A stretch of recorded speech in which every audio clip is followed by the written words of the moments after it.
नमस्कार, स्वागत है आपका जी बिजनेस में। मैं हूं दीपक डोभाल और आप देख रहे हैं आपकी खबर आपका फायदा। अभी कुछ दिन पहले ही एक्टर श्रेयस तलपड़े को हार्ट अटैक आया, तो वहीं मुंबई में 18 साल के एक लड़के को, जो कि खिलाड़ी था, उसे भी हार्ट अटैक आ गया। चौंकाने वाली बात यह है कि हार्ट अटैक आने से पहले दोनों ही हेल्दी थे, तो फिर उन्हें हार्ट अटैक क्यों आया? इस तरह की कोई लाइफस्टाइल भी नहीं थी, फैमिली हिस्ट्री भी नहीं थी।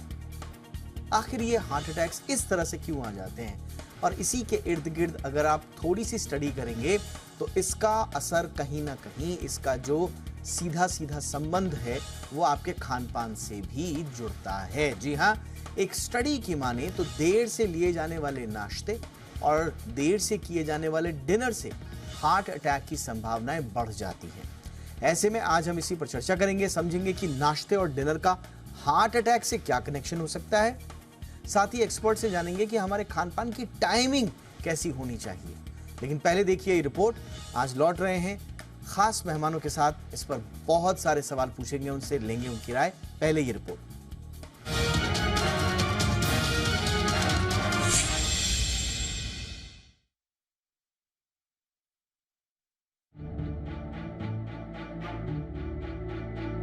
हाल ही में एक्टर श्रेयस तलपड़े को शूटिंग के दौरान दिल का दौरा पड़ा,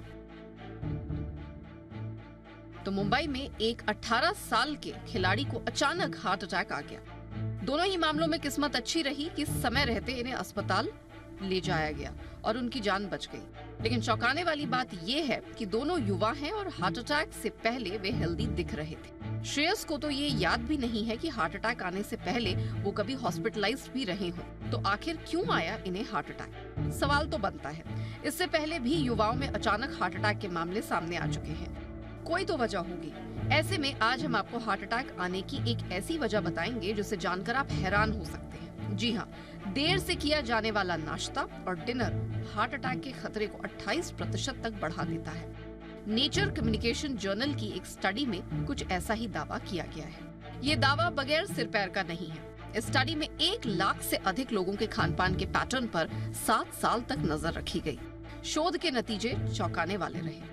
इसके मुताबिक जो लोग सुबह 9 बजे के बाद नाश्ता करते हैं और रात को 9 बजे के बाद खाना खाते हैं, उनमें दिल की बीमारी का खतरा उन लोगों की तुलना में ज्यादा होता है जो जल्दी खाना खाते हैं। यही नहीं, नाश्ते और डिनर में हर 1 घंटे की देरी हार्ट अटैक के खतरे को बढ़ाने का काम करती है। एक्सपर्ट की माने तो सुबह सूर्य उगने के बाद नाश्ता कर ले और शाम को सूर्यास्त से पहले रात का खाना लेने से बॉडी का मेटाबॉलिज्म ठीक रहता है और ब्लड प्रेशर कंट्रोल में रहता है। शोधकर्ताओं ने पाया कि सुबह का नाश्ता देरी से करने पर दिल की बीमारी का खतरा 6% तक बढ़ जाता है। वहीं रात का खाना 9 बजे के बाद करने से ब्रेन स्ट्रोक की आशंका 28% तक बढ़ जाती है। स्टडी में ये भी कहा गया है कि देर से नाश्ता और डिनर लेने का सबसे ज्यादा जोखिम महिलाओं में होता है। हालांकि स्टडी के नतीजों में ये भी साफ किया गया है कि कोई कितनी बार खाना खा रहा है, इसका दिल की बीमारी से कोई सीधा संबंध नहीं पाया गया है। स्टडी में कहा गया है कि रात में लंबे उपवास से हेल्थ अच्छी रहती है। रात में हर अतिरिक्त घंटे के उपवास के साथ स्ट्रोक का खतरा 7% तक कम हो जाता है। यानी जो सूर्यास्त से पहले डिनर करते हैं उन्हें दिल की बीमारी का खतरा कम होता है। लेकिन हार्ट डिजीज से पूरी तरह से बचने के लिए हेल्दी डाइट और नियमित दिनचर्या का होना भी बेहद जरूरी है, ताकि बॉडी को पूरी तरह से दुरुस्त रखा जा सके। ब्यूरो रिपोर्ट, जी मीडिया। बहुत ही खास मेहमान आज की चर्चा के लिए इस वक्त हमारे साथ जुड़ चुके हैं। हमारे साथ हैं डॉक्टर दीपक नटराजन, चेयरमैन हैं cardiology park group of hospitals में। बहुत बहुत स्वागत है डॉक्टर नटराजन आपका हमारे शो पर। और हमारे साथ हैं डॉक्टर हेमंत पी ठक्कर साहब, जो कि सीनियर कंसल्टेंट हैं और कार्डियो मेटाबॉलिक एक्सपर्ट भी हैं ब्रीच कैंडी हॉस्पिटल में। बहुत बहुत स्वागत है डॉक्टर ठक्कर आपका भी हमारे शो पर। मैं चर्चा की शुरुआत डॉक्टर नटराजन आपसे करना चाहूँगा। सर, ये 9 बजे के बाद खाना या 9 बजे के बाद, मॉर्निंग के 9 बजे के बाद ब्रेकफास्ट लेना, इसका हार्ट से कनेक्शन से रिलेटेड स्टडीज आई हैं और पहले भी आई हैं, बट क्या इसका वाकई में सीधे हमारे हार्ट से और हार्ट हेल्थ से कनेक्शन होता है सर? नहीं, देखिएगा, ये जो टॉपिक है बड़ा कॉम्प्लेक्स है और हम लोग जो है एक ही स्टडी डिस्कस कर रहे हैं। जैसे कि जब आप ऑफिस जाते हैं सवेरे, तो आप गाड़ी चला रहे होते हैं तो आपको आगे भी देखना होता है, दाएं भी देखना होता है, बाएं भी देखना होता है, पीछे भी देखना होता है। तो ऐसे ही हमारे शरीर को अगर हमें तंदुरुस्त रखना है तो हमें कई वेरिएबल्स पे फोकस करना होता है। सिर्फ ये खाने का वक्त ही नहीं होता है, हमें वो भी देखना होता है कि खाना क्या खा रहे हैं और उसके अलावा और क्या हो रहा है। मगर अगर इस स्टडी की चर्चा करें तो ये पिछले महीने छपी थी नेचर कम्युनिकेशंस में। इसकी ताकत ये है कि इसमें 1 लाख लोग हैं जिसमें 80% तो महिलाएं हैं, और ये देखा गया है कि अगर आप देर में खाएं रात को 9 बजे के बाद, और अगर नाश्ता भी आप देर में करें 9 बजे के बाद, तो आपके चांसेस ज़्यादा बढ़ जाते हैं किसी बीमारी के, यानी कि सेरेब्रोवास्कुलर डिजीज़ और कॉर्नरी हार्ट डिजीज़। और अगर हम बारीकी में जाएं तो जैसे फरमाया गया था, देखा गया है इस स्टडी में कि महिलाओं पर ज़्यादा असर पड़ता है, ना कि मर्दों में, ना कि मेल्स पर। और अगर बारीकी में और जाएं तो सेरेब्रोवास्कुलर डिजीज़ जो है, यानी कि लकवे, ट्रांजिएंट इस्कीमिक अटैक्स, ये बढ़ जाते हैं अगर आप 9 बजे के बाद खाना खाएं, 9 बजे सुबह और 9 बजे रात के बाद खाना खाएं, तो ये बढ़ जाते हैं 30 से 35% बढ़ जाते हैं। मगर जो कॉर्नरी डिजीज़ है, जैसे हार्ट अटैक की बात करें, एंजियोप्लास्टी की बात करें, तो ये केवल अगर 9 बजे सुबह के बाद आप खाएं तो ये बढ़ता है 6%, और अगर रात को खाएं तो ये बढ़ता है 18%। तो मैं बड़ी बारीकी में जा रहा हूँ, तो ये एक सिग्नल आ रहा है कि हर इंसान को सही समय खाना खाना चाहिए और रात को ज़्यादा देर में नहीं खाना चाहिए। अगर आप रात के 10 बजे खाएं, रात के 11 बजे खाएं, जो एक ट्रेंड बन गया है दिल्ली शहर में जहाँ मैं रहता हूँ कि लोग बड़ी लेट खाना खाते हैं, या मजबूर भी होते हैं क्योंकि काम करने जाते हैं, काम करने के बाद आते हैं और फिर रात को खाना खाते हैं, तो ये बॉडी को ठीक तरह असर नहीं करता है। अगर आप ज़्यादा रात को खाना खाएंगे तो फिर आपका जो प्रॉब्लम जो हो जाती है, मेटाबॉलिज्म जो होता है वो कम होता है, तो इस कारण आपका वज़न बढ़ता है, आपका ब्लड प्रेशर बढ़ता है, इन्फ्लेमेशन बढ़ता है, इंसुलिन लेवल्स बढ़ते हैं, इंसुलिन रेजिस्टेंस जो है वो बढ़ता है। इंसुलिन के साथ और जो बात आती है कि आपके लिपिड्स जो होते हैं, जो कोलेस्ट्रॉल लेवल, वो भी बढ़ जाता है। तो मगर मैं फिर यही कहूँगा, यही अंडरलाइन करूँगा, यही मैं एम्फसाइज करूँगा कि सिर्फ समय नहीं है, समय भी बहुत ज़रूरी है, इसके अलावा ये भी बहुत ज़रूरी है कि आप क्या खा रहे हैं। आपका खाना जो है वो पौष्टिक होना चाहिए, और इसके लिए एक बहुत बड़ी स्टडी छपी है पिछले 3-4 महीने यूरोपियन हार्ट जर्नल में, जिसको प्योर ट्रायल कहते हैं। इसमें भी 1.5 लाख लोग फॉलोअप किए गए हैं ऑलमोस्ट 9 साल के लिए 80 मुल्कों से। और जो बात उभर के आई है वो ये है कि कुछ चीज़ें हैं अगर आप खाएंगे तो आपकी मोर्टेलिटी कम होगी, यानी कि डेथ रेट कम होगा, हार्ट अटैक कम होगा और स्ट्रोक कम होगा। ये क्या चीज़ें हैं? ये हैं सब्जियां, फल, नट्स, यानी कि अखरोट खाएं या बादाम खाएं, और इसके अलावा आप लेग्यूम्स खाएं, यानी कि दालें खाएं, राजमा खाएं, मटर खाएं, और इसके अलावा आप दही और क्या कहते हैं दूध पिएं। दूध भी अगर आप फुल क्रीम दूध भी पिएंगे तो वो भी आपको हेल्प करेगा। अगर आप नॉन वेजिटेरियन हैं तो इसमें देखा गया कि अगर आप फिश खाएं तो वो आपको मतलब हेल्प करता है। और कितनी मोर्टेलिटी कम करता है आप हैरान होंगे, देखा गया है कि 30% मोर्टेलिटी कम करता है, और हार्ट अटैक 15% करता है, और ऐसे ही स्ट्रोक 15% कम करता है। मैं चाहूंगा सर इस पर हम थोड़ा सा और विस्तार से बात करें, क्योंकि ये हमारे शो के उस हिस्सा का एक पार्ट हो सकता है जिसमें हम इस बात पर चर्चा करेंगे कि करें तो करें क्या, एग्जैक्टली हमें करना क्या है। आइडेंटिफिकेशन ऑफ द प्रॉब्लम, हम उस पर लगातार चर्चा कर रहे हैं इस स्टडी के आलोक में। डॉक्टर ठाकर, आपका भी मैं इस पर टेक लेना चाहूंगा सर। मेटाबॉलिज्म को ही आखिरकार ये माना जा रहा है कि क्योंकि आपका मेटाबॉलिज्म स्लो हो जाता है या उसमें किसी तरह के बदलाव आते हैं, वो सीधे सीधे आपके हार्ट पर नाना प्रकार से जो है वो दबाव डालते हैं, और उसकी परिणति ये होती है कि आप किसी न किसी तरह की कार्डियोवैस्कुलर डिजीज का शिकार हो जाते हैं। हालांकि जैसा डॉक्टर साहब ने बताया कि सिर्फ लेट खाना या लेट ब्रेकफास्ट ये एक मात्र पैमाना नहीं हो सकता कि किसी को हार्ट हो जाए, उसके पीछे के बहुत सारे कारण भी एसोसिएटेड हो सकते हैं। इस पर आपका एनालिसिस, आपका अनुभव क्या कहता है सर? देखिए, ये स्टडी जो है उसने तो सिर्फ ये 9-9 की लक्ष्मण रेखा बना के छोड़ दिया है, और हमने न्यूज़ में ये पिकअप कर लिया है कि 9 और 9 की लक्ष्मण रेखा आप क्रॉस करो तो हार्ट अटैक होता है।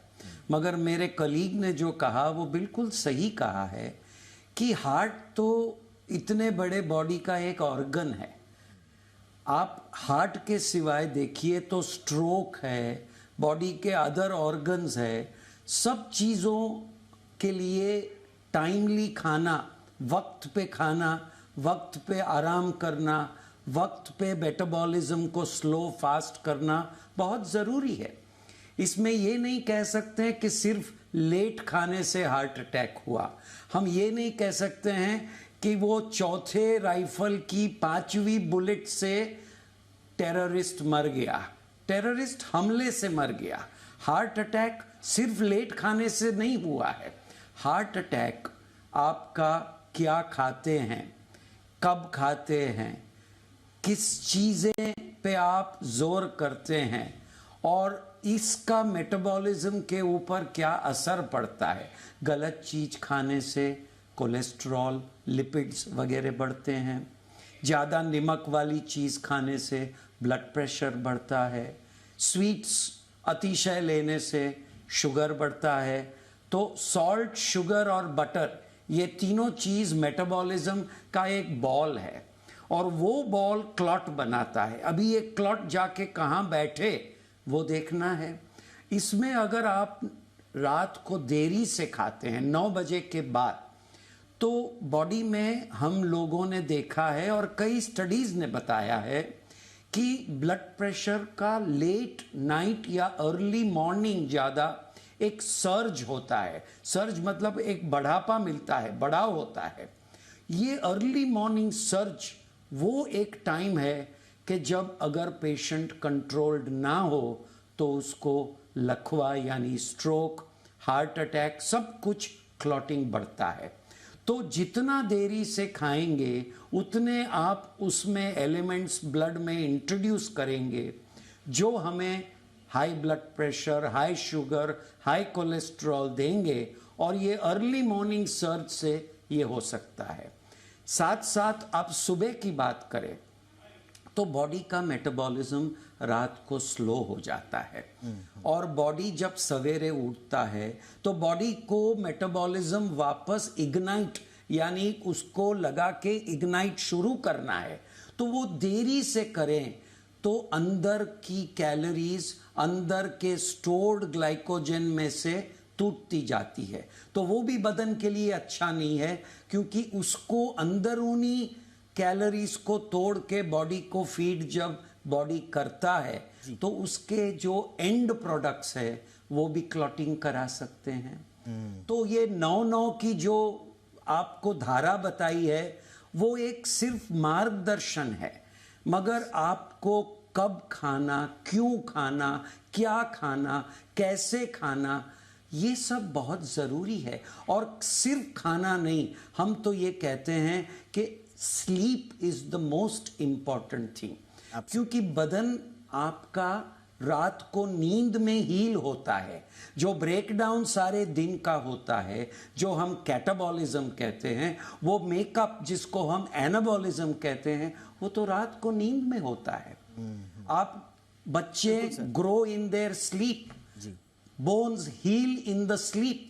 तो आपका बॉडी का हीलिंग मैकेनिज्म को वक्त नहीं मिलता है क्योंकि आप लेट खाते हैं, लेट सोते हैं, स्टमक का मेटाबॉलिज्म चालू रहता है। यानी कि यस सर, यानी कि अभी तक की चर्चा के बाद एक चीज समझ में आ गई है कि अगर आप ये सोच रहे हैं कि सिर्फ लेट खाने से, लेट नाश्ता करने से या नाश्ता स्किप कर देने से या लेट डिनर लेने से ही हार्ट अटैक आपको आ जाएगा, तो फिर ये संभवतः एग्जैजरेशन है, ये अतिरेक है।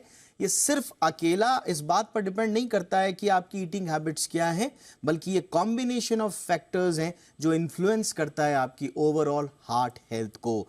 Physical activity, smoking, stress, obesity, genetics, high blood pressure, diabetes और स्लीप जिसकी बात की डॉक्टर साहब ने, ये दरअसल एक पूरा कॉम्बो है, ये एक पूरा एक बुके है। टाइम पे खा रहे हैं हम, ये इसलिए कह रहे हैं क्योंकि कुछ स्टडीज़ हैं जो सजेस्ट करती हैं कि आपके खाने पीने का जो पैटर्न है, जो टाइमिंग है, उससे आपकी हार्ट हेल्थ भी जुड़ी हुई है। अब ये रिस्क छोटा है या बड़ा, हम इस पर नहीं जा रहे हैं, लेकिन रत्ती भर भी, लेश मात्र भी अगर आपके खाने से आपकी हार्ट हेल्थ का वास्ता है तो हमें लगता है कि दूध का दूध, पानी का पानी होना चाहिए। क्या सही तरीका है खाने का, ये सब हम चर्चा कर रहे हैं बहुत खास मेहमानों के साथ। डॉक्टर नटराजन, अब आपके पास आना चाहूँगा। सर मैं खाने की बात इसलिए कह रहा हूं क्योंकि मैं ये मानकर चल रहा हूं कि हिंदुस्तान में हर चौथा इंसान अगर हाइपरटेंशन से पीड़ित हो सकता है और उसमें से सिर्फ 12% ही ऐसे लोग हैं जो उसको कंट्रोल कर पाते हैं, बाकी तो कंट्रोल भी नहीं कर रहे हैं। और न जाने ऐसे कितने लोग हैं जिनको पता ही नहीं है कि उनको हाइपरटेंशन है। सिमिलरली डायबिटीज़ का भी है। तो डायबिटीज़ और हाइपरटेंशन की इतनी बड़ी तादाद हमारे देश में, तो मैं मान के चल रहा हूं कि तकरीबन हम में से हर कोई संवेदनशील है हार्ट को लेकर। ऐसे में छोटी छोटी चीज़ों को इग्नोर नहीं किया जा सकता। खाने पर आज हम चर्चा कर रहे हैं सर। खाना किस तरह का हो, कैसा हो, टाइमिंग क्या हो, क्या इसका कोई शास्त्र है सर जो हम याद रख सकते हैं अपने हार्ट के लिए? नहीं, जैसे मैंने अभी दोहराया था, मैं फिर दोहरा रहा हूँ। मैंने पहले कह दिया आपको, हमारे पास एविडेंस है, हमारे पास डेटा का क्या खाना चाहिए। तो वो साधारण बात है यार, दाल रोटी सब्जी खाइएगा, ठीक टाइम पे खाइएगा, ठीक वक्त पे खाइएगा। ये तो है नहीं कि रात के 10-11 बजे खाएंगे, रात के 12 बजे खाएंगे, वो तो बेवकूफ़ी है। आपको मतलब एक टाइम होता है, 7 बजे खाएं, 8 बजे खाएं, 8:30 बजे खाएं, उसके बाद खाना ठीक नहीं है, क्योंकि उसके बाद वो तकलीफ ही देगा आपको। क्या खाएंगे आप? मैं फिर बोल रहा हूँ, दाल है, रोटी है, सब्जी है, फल है। आप सुबह अखरोट थोड़े खा लें, बादाम खा लें, थोड़े काजू भी खा लें, उसमें कोई नुकसान नहीं है। और जो दूसरी बात आती है कौन सा तेल आप इस्तेमाल करें, ये मैं फिर मैं इसको एम्फसाइज करूँगा। जो तेल जो है उस पर आपको गौर करना ही पड़ेगा, क्योंकि तेल बड़ा ख़तरनाक हो सकता है। और जो मार्केट में तेल मिलता है, जो आप कहते हैं वेजिटेबल ऑयल्स हम लोग कहते हैं, सनफ्लावर हुआ, सैफ्लावर हुआ और राइस ब्रान ऑयल हुआ, इसमें प्रॉब्लम ये आती है, तकलीफ ये आती है कि इसमें जो रेशो है ओमेगा 6 और ओमेगा 3 का, वो ठीक नहीं है। कायदे से जो तेल होता है उसमें ओमेगा 3 और ओमेगा 6 का जो रेशो है 1:1 होना चाहिए। इन तेलों में वो 5:1 होता है, 4:1 होता है, 6:1 होता है। तो ये जो तेल होते हैं ये ठीक नहीं होते हैं। तो कौन सा तेल आप इस्तेमाल करोगे? जो सबसे बढ़िया तेल है, जो एविडेंस है, डेटा है, इंटरनेशनल डेटा है, वो है ऑलिव ऑयल का। अगर आपके पास ऑलिव ऑयल है जिसमें जो है मोनो अनसैचुरेटेड फैटी एसिड्स बहुत ज़्यादा उसमें क्वांटिटी में होते हैं, क्वांटम में होते हैं। ओलिक एसिड जो होता है, ओलिक एसिड एक मूफा है, मोनो अनसैचुरेटेड फैटी एसिड, ये ऑलमोस्ट 80% होता है ऑलिव ऑयल में। तो ये बड़ा ही हेल्पफुल होता है दिल के लिए, नसों के लिए, आर्टरीज के लिए, कंप्लायंस के लिए, एंडोथेलियम के लिए। ये बहुत ही बढ़िया होता है क्योंकि ये एंटी इन्फ्लामेटरी होता है, एंटीऑक्सीडेंट होता है। तो ये आपको लंबी जिंदगी देता है। ऑलिव ऑयल के बाद आता है, हम लोग यहाँ पर प्योर घी लेते हैं। तो अगर हमारे पास प्योर घी हो तो वो कितना आप लोगे? वो देखा गया है कि आप जो आपकी टोटल कैलोरी रिक्वायरमेंट होती है उसका आप 10% आपको लेना चाहिए। यानी कि अगर आपका कैलोरी रिक्वायरमेंट है 2000 कैलोरीज, तो उसका 10% हुआ, आप सिर्फ 200 कैलोरीज ले सकते हैं घी से।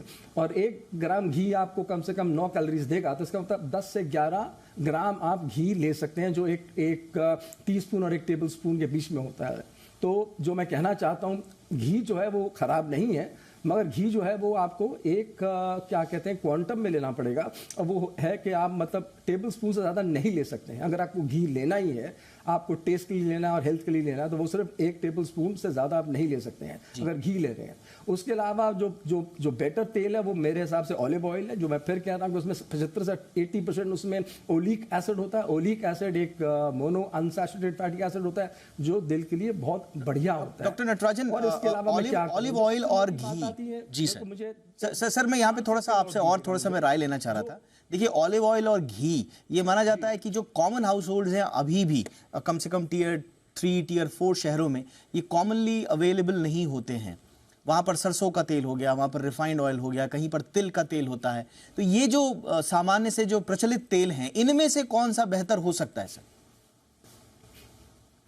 नहीं, देखिए ना, घी तो सब जगह मिलता है, बस ये ज़रूर बात है कि घी आपको प्योर मिल रहा है कि नहीं मिल रहा है। आजकल मैंने बहुत पढ़ रहा हूँ कि हरियाणा में, पंजाब में, यूपी में आपको नकली घी दे देते हैं। प्योर घी तो है, अगर घी मिल रहा है तो वो तो ठीक है, हर घर में घी मिलता है। घी तो आम मिलता है, मदर डेयरी में घी मिल जाएगा आपको, हर शहर में घी मिलता है, गाँव में मिलता है, छोटे शहर में मिलता है, बड़े शहर में मिलता है। ऑलिव ऑयल भी हर जगह मिलता ही मिलता है। तो ऐसी तो बात है कि नहीं मिल रहा है, हर जगह मिलता है, घी मिलता है। और आपको अफोर्डेबिलिटी को ऑलिव ऑयल भी मिलता है। मैं इसलिए कह रहा हूं सर कि इसकी अफोर्डेबिलिटी को लेकर एक प्रश्न रहता है। अब लोअर मिडिल क्लास का व्यक्ति बोलता है कि मैं महंगा कहाँ है? हाँ जी, घी नहीं, मगर अगर आपको अपनी सेहत का भी ख्याल रखना है, आपको अपनी जिंदगी का भी ख्याल करना है, आपको लॉन्गेविटी भी देखनी है, तो फिर तो आपको कुछ तो खर्चा करना ही पड़ेगा ना। जी जी जी, और घी इतना महंगा तो है नहीं हमारे देश में, जी सर। है ना, नहीं इतना सर, महंगा आज है भी- नहीं। सर, मगर सर, जो आपके जरिए मैं इस प्रोग्राम के जरिए जो मैं कहना चाह रहा हूँ, जो बहुत जरूरी बात है कि हम, हाँ जरूर हम खाने पे फोकस करें, हम समय पे फोकस करें, मगर इसके अलावा हम ये भी फोकस करें कि इंसान को अगर लंबी जिंदगी जीनी है और अच्छी स्वस्थ जिंदगी जीनी है, तो बहुत जरूरी है कि वो वर्जिश भी करे, वो मतलब एक्सरसाइज भी करे, सिगरेट ना पिए, नशा ना करें। ये सब बातें भी आपको लेके चलनी पड़ेगी। अगर डायबिटीज है तो उसका इलाज करना होगा, अगर ब्लड प्रेशर है तो उसका इलाज करना होगा, वजन ज्यादा तो वजन कम करना होगा। एक्सरसाइज बहुत जरूरी चीज है। सिगरेट पीना और एक्सरसाइज ना करना दोनों उतने ही हार्मफुल होते हैं, दोनों उतने ही हानि पहुंचाते हैं शरीर को। तो ये सब भी हमको लेके चलना पड़ेगा। जैसे मैंने स्टार्ट में शुरू में कहा था कि कई चीजें होते हैं, कई वेरिएबल्स होते हैं, हर वेरिएबल को आपको लेके चलना पड़ेगा। एक वेरिएबल लेके आप नहीं जिंदगी काट सकते हैं। बिल्कुल, यानी कि आपको अपने हार्ट के इर्द गिर्द जो कहानियां मंडरा रही हैं, घूम रही हैं, उसमें आपका खाना है, लाइफस्टाइल है, आपका सोचने समझने का तरीका भी है। कई लोग ज्यादा चिंतित रहते हैं, अवसाद में रहते हैं, स्ट्रेस में रहते हैं। ये सब चीज आपको सोचनी पड़ेगी और बड़ी माइक्रो किस्म की सर्जरी आपको करनी पड़ेगी। छोटी छोटी बातें, बड़ी कॉमन सी बातें, सब पर एक साथ काम, इसी से बनेगा आपके हार्ट का काम जो है। डॉक्टर ठाकर, बहुत सामान्य सी चीजें जो हम इग्नोर कर देते हैं अपने दिल को लेकर, उस पर आप क्या कहेंगे? क्योंकि बाद में साहब पता चलता है कि स्मोकिंग कर रहे थे, अच्छे से नींद नहीं ले रहे थे, शराब का सेवन ज्यादा हो रहा था, बहुत ज्यादा स्ट्रेस में थे, लेकिन कहीं ना कहीं हम किसी ना किसी लेवल पर जब ये चीजें शुरू हो रही होती हैं, उनको उस समय इग्नोर कर रहे होते हैं। तो क्या सलाह देंगे छोटी छोटी बातें जो इग्नोर नहीं करनी है सर? देखिए, खाने के बारे में तो काफ़ी आपने दूध का दूध, पानी का पानी, घी का घी और तेल का तेल कर दिया। मैं इतना ही कहूँगा कि हर इंसान को कोई भी अनयूजुअल शिकायत बॉडी में पैदा हो, कोई अलग किस्म की ब्रेथलेसनेस, कोई एब्डोमेन चेस्ट में डिस्कम्फर्ट, कोई विजन का प्रॉब्लम, कोई हाथ या पैर में वीकनेस का प्रॉब्लम, तो ये इग्नोर नहीं करना चाहिए। खास करके अगर आपको कोई मेटाबॉलिक डिजीज़ हो, यानी कि नमक, शक्कर और मक्खन, ये तीनों के द्वारा अगर आपको कोई डिजीज़ हो तो आपको ये इग्नोर नहीं करना चाहिए।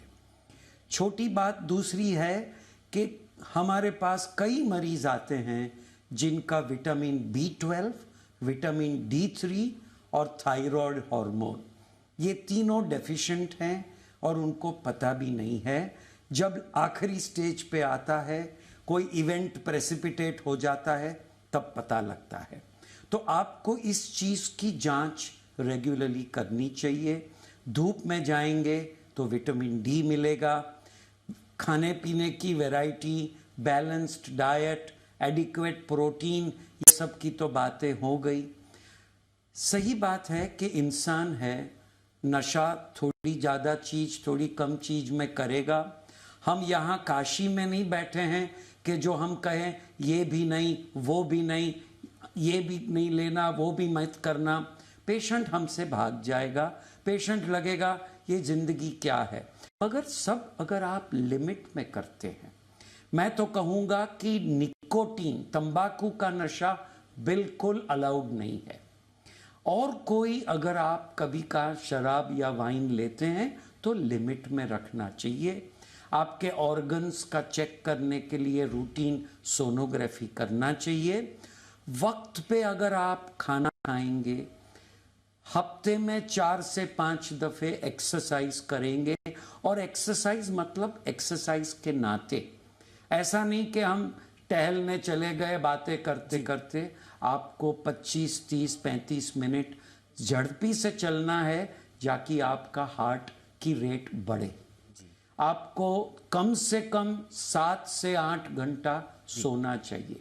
ज़्यादा सोएंगे तकलीफ नहीं है, कम नहीं सोना है। नशा चाय और कॉफ़ी का भी अच्छा नहीं है, सुपारी का भी अच्छा नहीं है। आप लेट सोएंगे और लेट खाएंगे तो आपको gastro oesophageal Absolutely, reflux, sir. आपने वो सारे ट्रिगर बता दिए सर जहां पर बुनियादी रूप से काम करना है। मुझे लगता है बहुत काम की जानकारी आप दोनों ने दे दी है, बहुत बेसिक चीजें हैं। अगर आप थोड़ा सा गौर करेंगे, ये कोई जार्गन्स में बात आज नहीं हुई है, मेडिकल साइंस के बड़े बड़े टर्मिनोलॉजी में हमने बात नहीं करी है। हमारे दोनों डॉक्टर्स ने बड़े साधारण शब्दों में, आम भाषा में आपको बताया कि कैसे आपको अपने हार्ट का ख्याल रखना है। बहुत बहुत शुक्रिया आप दोनों का सर, आप दोनों ने बहुत ही महत्वपूर्ण वक्त निकाला हमारे लिए। Doctor Deepak Natarajan, thank you so much sir. Doctor Hemant P Thakar, thank you so much sir. आपकी खबर आपका फायदा में इतना ही, इजाजत दीजिए, नमस्कार।